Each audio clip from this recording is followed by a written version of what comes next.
buenas noches para todos aquellos que nos acompañan en esta clase sobre cosmovisión bíblica. En esta oportunidad, ya en la quinta sesión, vamos a estudiar el dualismo en el cristianismo. De manera que va a comenzar la exposición el hermano Luis Sena. Adelante, mi hermano.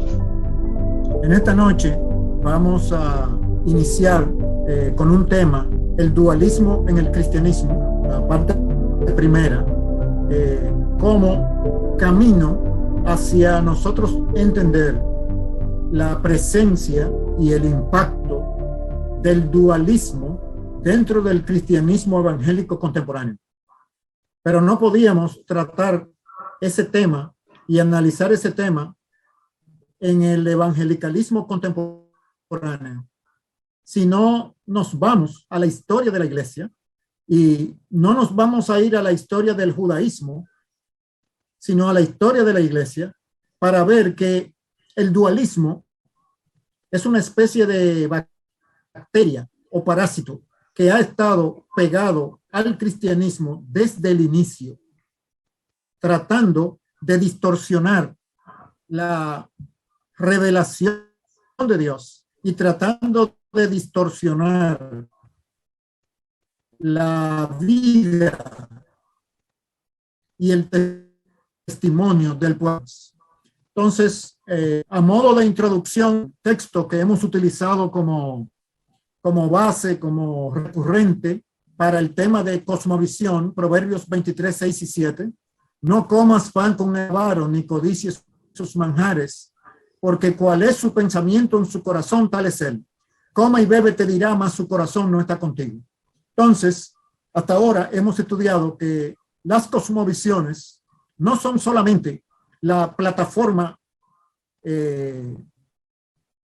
subterránea, diríamos, o implícita de la cultura, sino el contenido en el corazón de las personas que participan de esa cultura.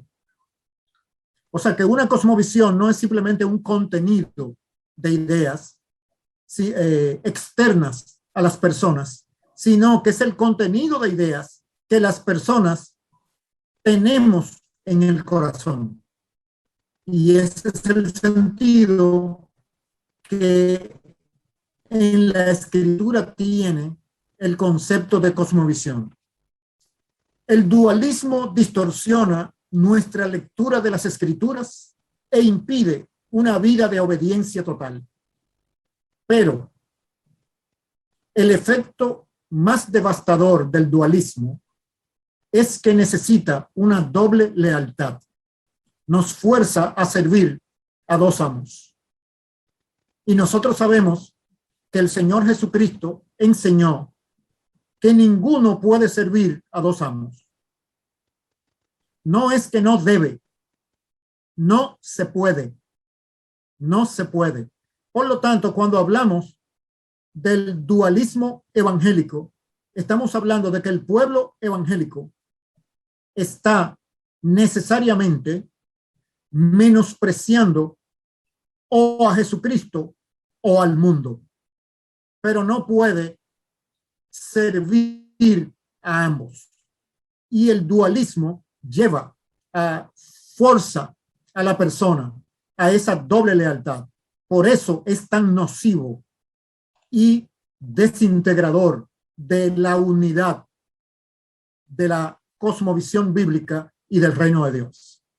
En una clase anterior vimos una comparación entre las diferentes cosmovisiones generales, el animismo, el secularismo, el teísmo bíblico, y veíamos que por sus características el animismo tiene más relación estructural con el teísmo bíblico que con el secularismo contemporáneo de la cultura moderna, posmoderna que estamos viviendo. Es decir, el animismo, al integrar el mundo invisible con el mundo visible, tiene esa perspectiva integradora que también tiene la Escritura.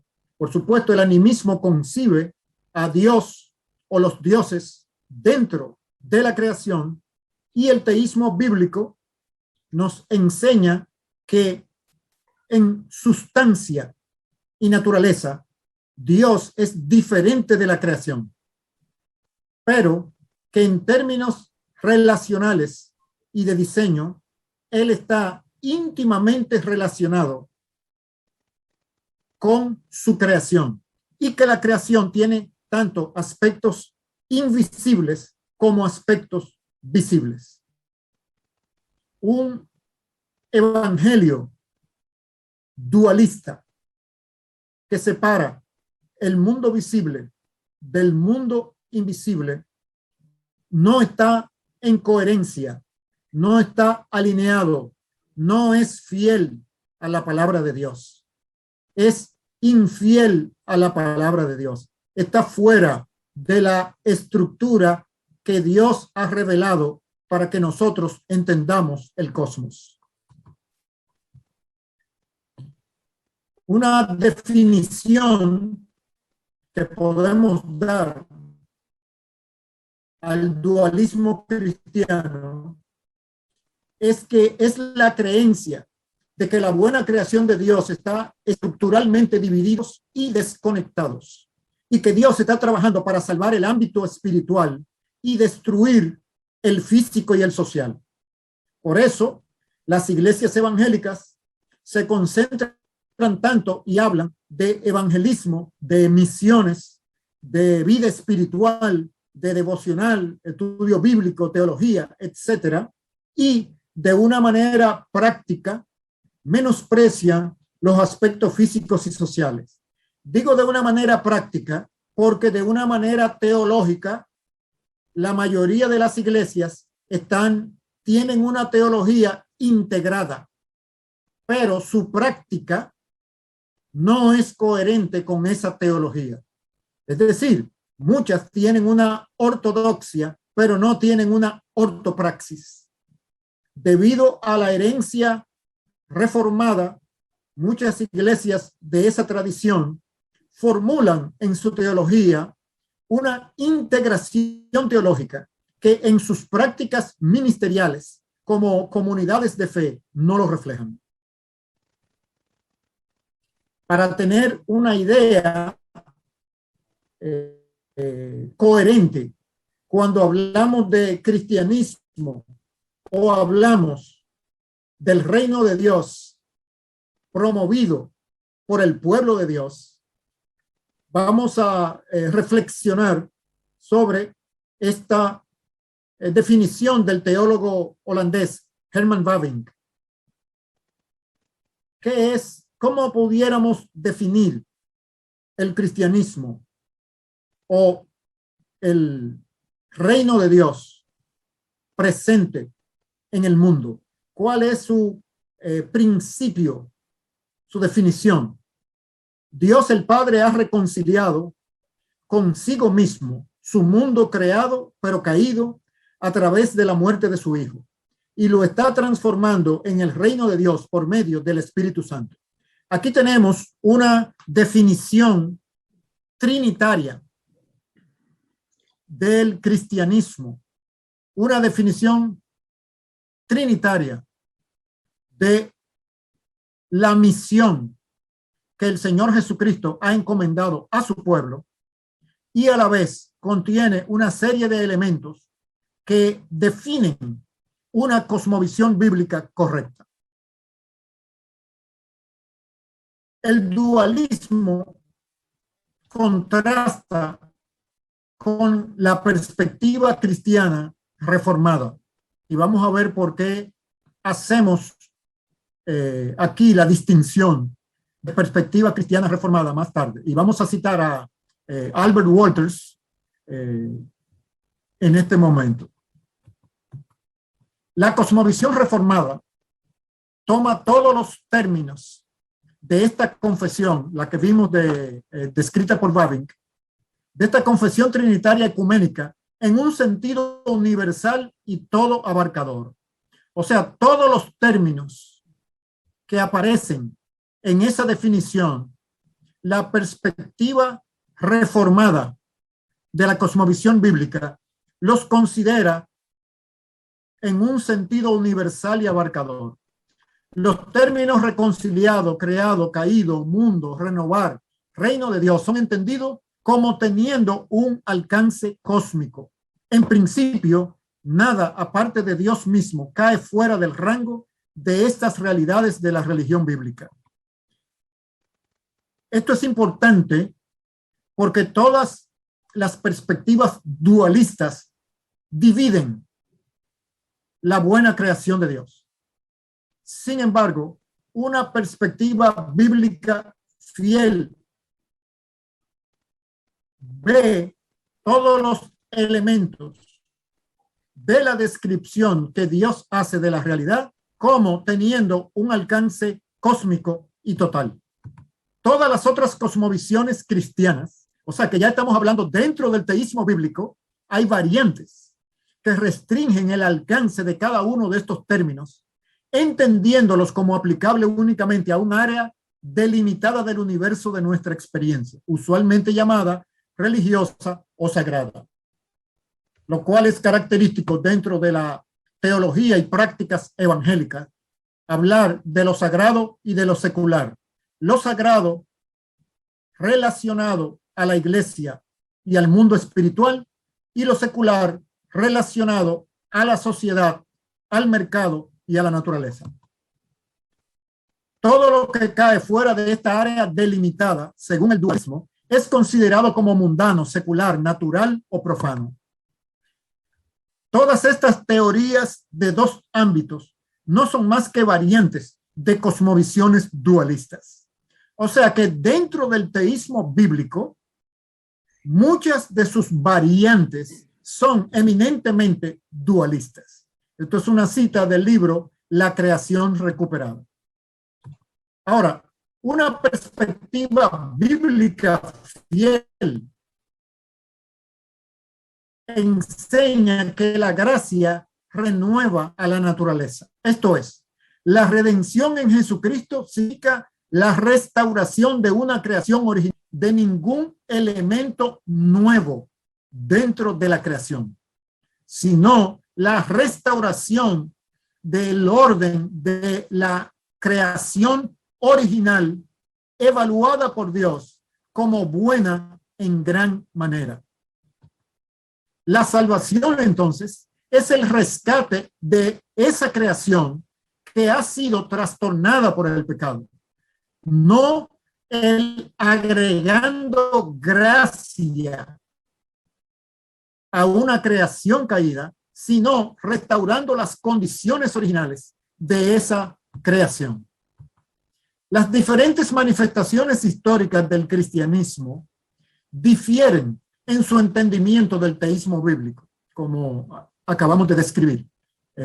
Variantes como el catolicismo romano, la iglesia ortodoxa griega, las iglesias protestantes reformadas, las iglesias protestantes liberales, o llamado evangelio social de principios del siglo XX, las iglesias fundamentalistas que eventualmente evolucionan al dualismo evangélico fundamentalista.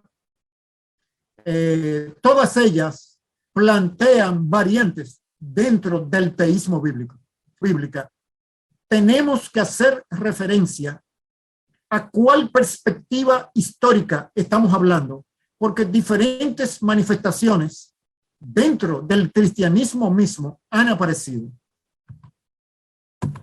Y la mayoría compartimos doctrinas. No podemos minimizar hasta dónde la iglesia ortodoxa, la católico romana y varias ramas de las tradiciones reformadas comparten las mismas herencias y confesiones bíblicas. Por ejemplo, que la Biblia es la palabra de Dios, que Dios es el creador trascendente de todas las cosas, que los problemas humanos proceden del pecado, que Jesucristo ha venido a expiar ese pecado, redimir a la humanidad de su maldición, que Dios es trinitario y personal, que Cristo es humano y personal, etc. Con algunas variantes, el conjunto doctrinal del cristianismo ortodoxo comparte una gran cantidad de temas comunes, pero en esas pequeñas variaciones se producen desviaciones que al final conducen a prácticas dualistas. ¿Cuál es el origen del dualismo?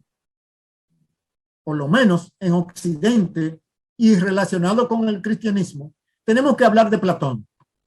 Platón, un filósofo griego, vemos allá prácticamente del siglo V antes de Cristo. Platón, desesperado por hallar algo real en un mundo de inestabilidad y sin permanencia, concluyó que la realidad no estaba hecha de cosas cambiantes. Es decir, de acuerdo a la caída, la maldad y el pecado obviamente producen distorsiones en la realidad que producen cambios continuos, pero no hacia el bien, sino cambios destructivos dentro de la vida de la naturaleza y la sociedad. La realidad, según Platón y sus observaciones de el mundo, de la naturaleza y de la sociedad, estaba compuesta de ideas o de ideales a los que llamó formas. Y fundamental para el pensamiento platónico es su dualismo, es decir, la distorsión que se observa entre los ideales que no cambian, las formas ideales, y el mundo de lo inestable y de cambios, la materia. Para él, el cielo es la realidad verdadera y última. La tierra, en cambio, es una realidad derivada. Casi suena como un evangélico común y corriente. El platonismo concibió el mundo visible como la patria del mal, mientras que vio al mundo de las ideas como la meta de la vida humana y de la moralidad. El cuerpo, para el platonismo, es la prisión del alma, corrompe el alma y bloquea la habilidad del alma para conocer lo divino.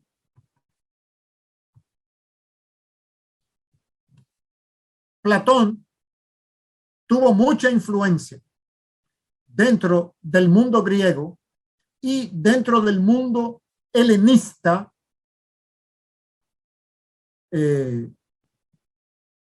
dentro de la cultura romana del primer siglo, donde nace la iglesia cristiana.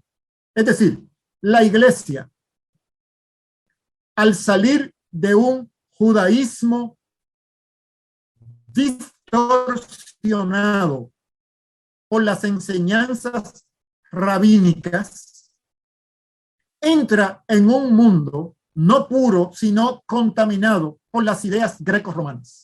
O sea que el cristianismo nunca se ha encontrado en el mundo en una condición de libertad y sin enemigos intelectuales y materiales que lo persigan. Ahora bien, el gnosticismo en sí es una herejía que invadió la iglesia cristiana en el segundo siglo. Al principio del siglo III, casi todas las congregaciones más intelectuales del Imperio Romano estaban notablemente afectadas por ella.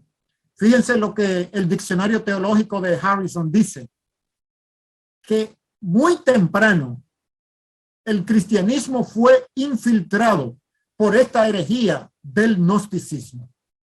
Hay claras referencias a sus errores en el Nuevo Testamento, por ejemplo, en Primera de Juan 2:22, 4, 2 al 3, donde se hace referencia a los que niegan que Cristo haya venido en la carne, lo cual era un planteamiento de los gnósticos. Muchas de sus ideas existían antes del cristianismo, pero sus devotos consideraron que en la religión cristiana había valiosos elementos que se podían incorporar a su esquema de la cosa. O sea que el gnosticismo adoptó al cristianismo y comenzó a distorsionar al cristianismo. El propósito de los gnósticos era reducir el cristianismo a una filosofía y relacionarlo con diversas enseñanzas paganas y con el Antiguo Testamento.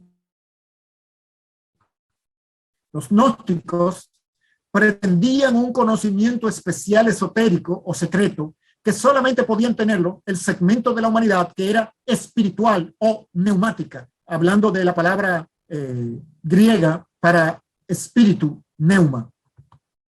Solamente estos, los espirituales, eran llevados de regreso al reino de la luz, del reino de la luz al reino del Dios Supremo. Es decir, el gnosticismo es una mentira animista que estaba ahí afuera y que al surgir el cristianismo se le pega como un parásito. Las escuelas gnósticas se pueden dividir en ascéticas, licenciosas, monistas, dualistas, siríacas y alejandrinas. Es interesante que dentro de los gnósticos habían tanto ascetas que se apartaban del mundo y de los placeres mundanos, como licenciosos que procuraban ahogar los deseos y el placer abusando del placer.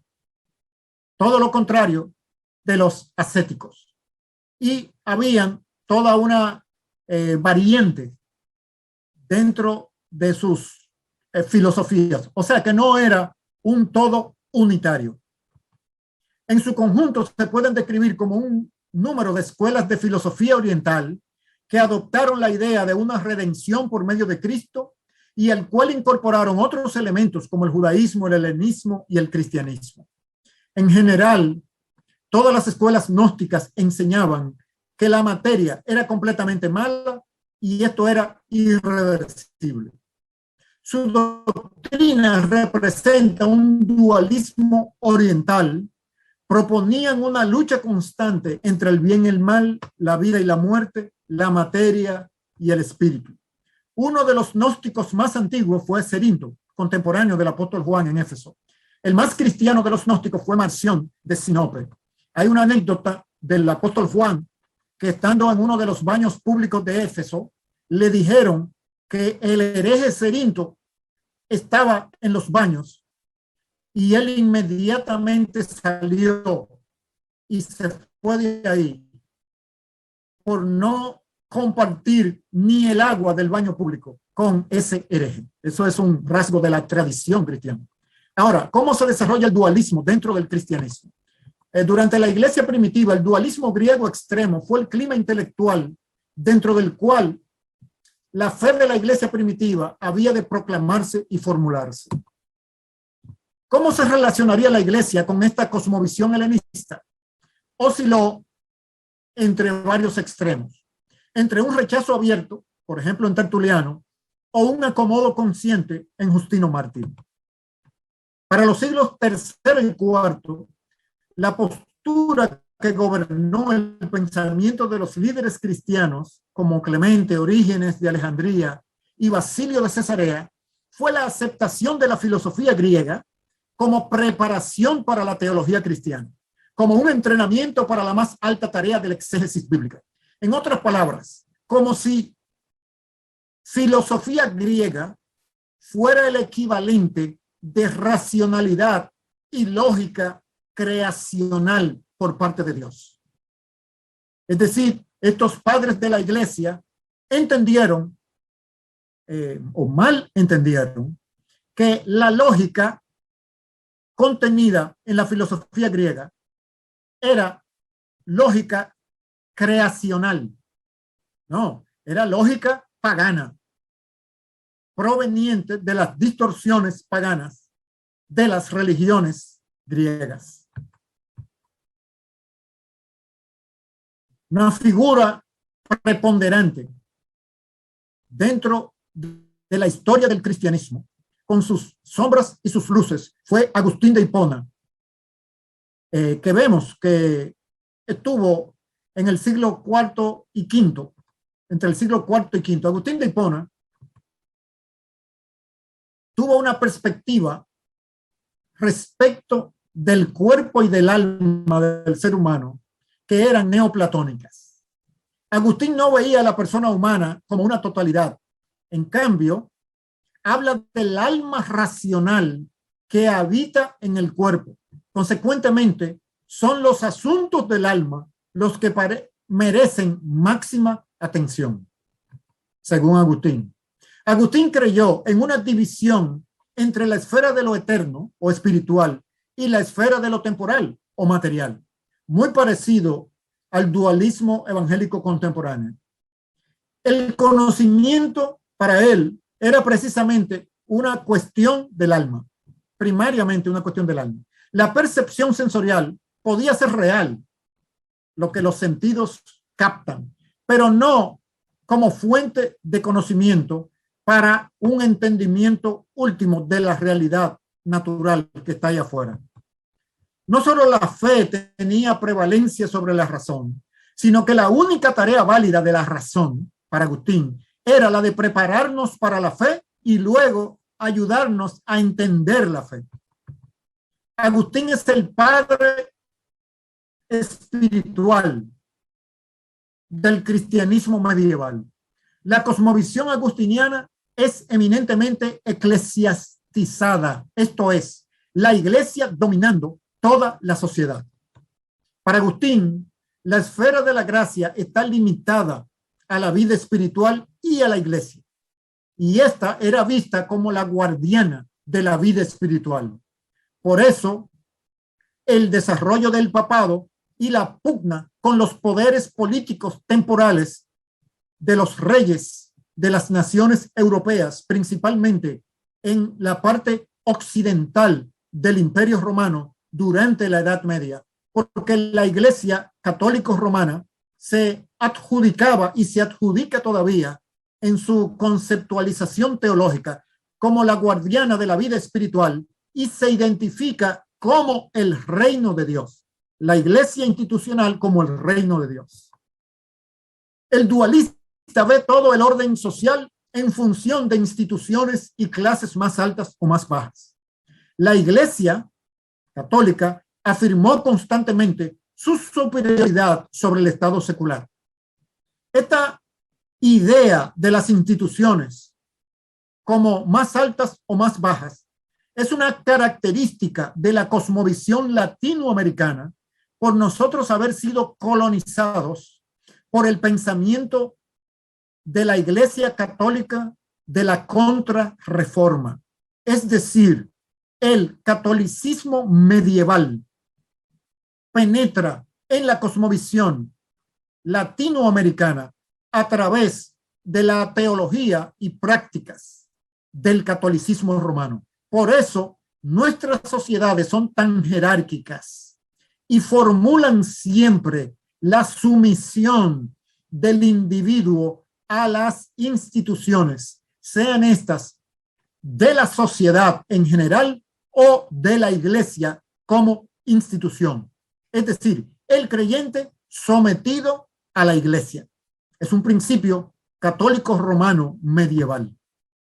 Debido a la desconfianza platónica hacia el cambio y el desarrollo de esta jerarquía social, esta era esta sociedad que formulaba que por la providencia de Dios, la gente ocupa su respectivo lugar en la vida y cualquier intento de moverse a otra vocación queda estrictamente prohibido. Es decir, la sociedad medieval era una sociedad estática en términos de rangos sociales y vocaciones. Si tú naciste en una familia campesina, tu abuelo era campesino o agricultor, tu padre era agricultor, tú estabas, según este pensamiento, condicionado por la voluntad de Dios a continuar en la vocación de la agricultura.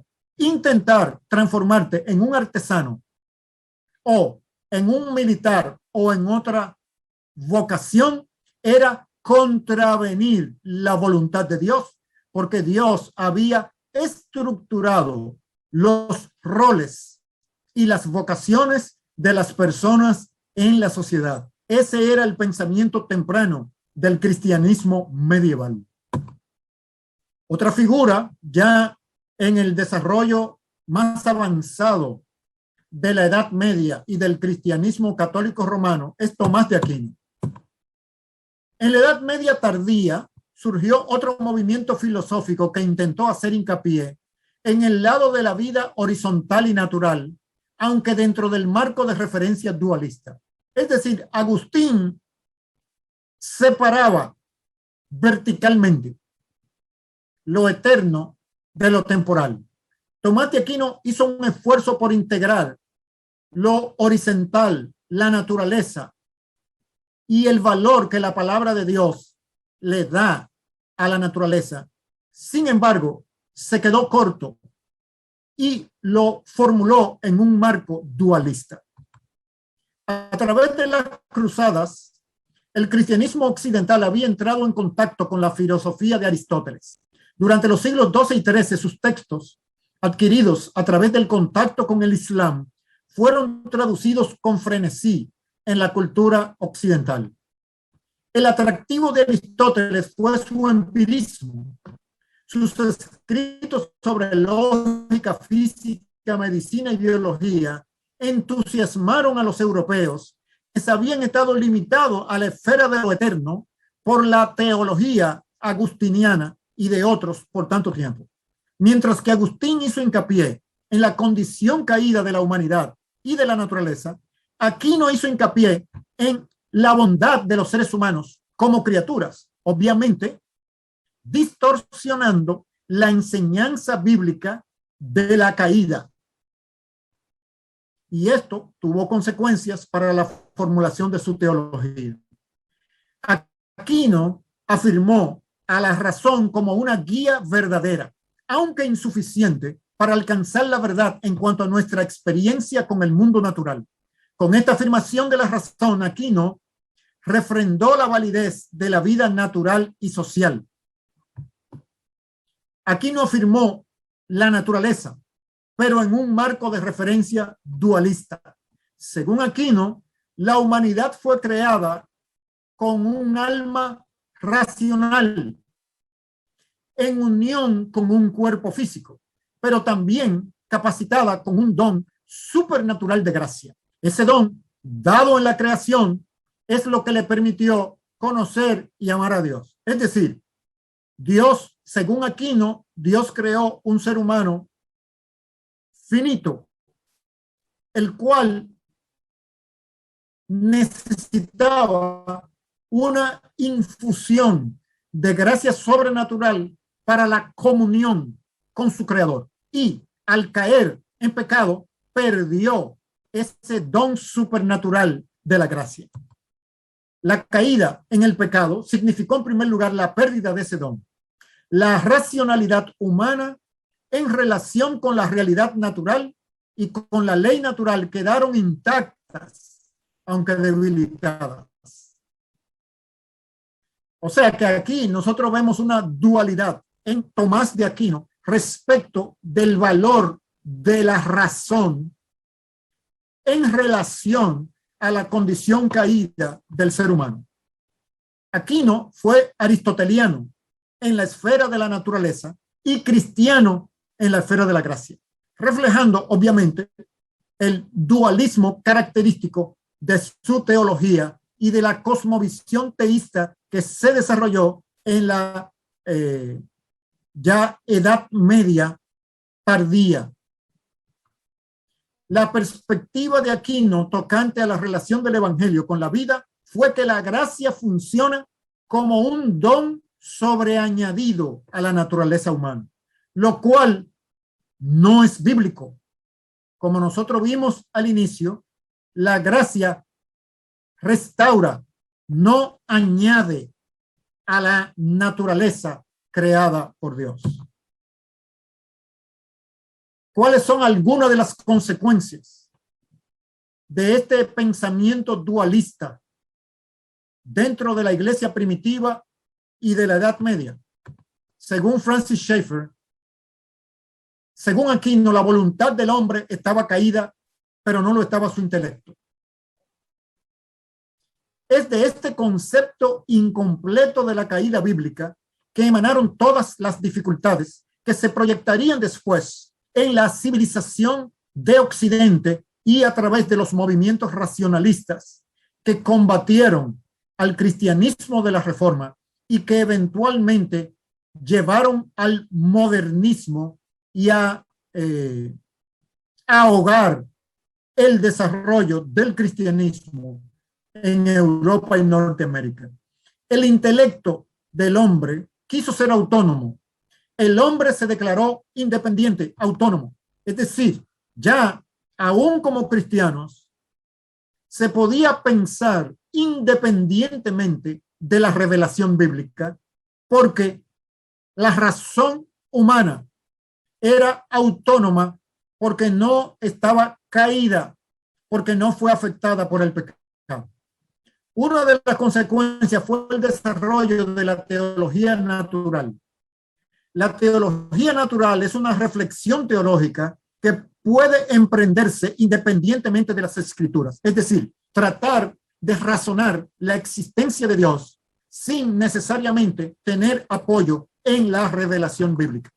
Aquino buscaba la unidad y manifestó que había una correlación entre la teología natural y las escrituras, pero acababa de sentar las bases para un área realmente autónoma, la de la filosofía. Es decir, él planteaba una unidad débil, una unidad fracturada, que eventualmente produjo un dualismo separador entre la naturaleza y la gracia en la concepción del cristianismo dualista. Sobre la base de este principio de autonomía, la filosofía asimismo se declaró libre y se separó de la revelación. En la Edad Media, sus principios, todo el quehacer intelectual humano estaba sujeto a la revelación bíblica y a los dogmas de la iglesia. Pero ya con Aquino comienza un planteamiento separador que tiende a aislar y a crear una brecha que luego el racionalismo vendría como una cuña para ampliar esa brecha y distorsionar el pensamiento cristiano que le dio base a la cultura de Occidente. Por consiguiente, la filosofía de aquí en adelante tomó alas y voló donde quiera que la impulsó su deseo, sin guardar relación con la escritura. Otra consecuencia de este dualismo del cristianismo medieval es el sistema filosófico teológico derivado de Aquino, que no permaneció aislado, sino que pronto invadió otras áreas del conocimiento humano, como las artes, la educación, etc. Y hoy en día todavía estamos sufriendo de ese mal. Uno de los mayores fallos de nuestro proceso educativo radica en nuestra incapacidad de comprender las asociaciones lógicas y naturales que existen entre las diversas disciplinas como áreas de la creación. Estudiamos nuestra exégesis bíblica como exégesis bíblica, teología como teología, filosofía como filosofía, arte como arte, música como música, y no tenemos una perspectiva unificada, creacional, de los diferentes elementos que Dios ha creado. Esto es una consecuencia de ese dualismo. La disolución de la teología, la filosofía y las artes, a partir de Aquino, tomó múltiples caminos y se refleja en el pensamiento moderno, posmoderno de nuestra época. Continuaremos en la próxima sesión a partir de la Alta Edad Media hasta el período contemporáneo, donde podremos ver la evolución de estas semillas dualistas dentro del cristianismo, como son la base del dualismo evangélico que caracteriza a la iglesia contemporánea.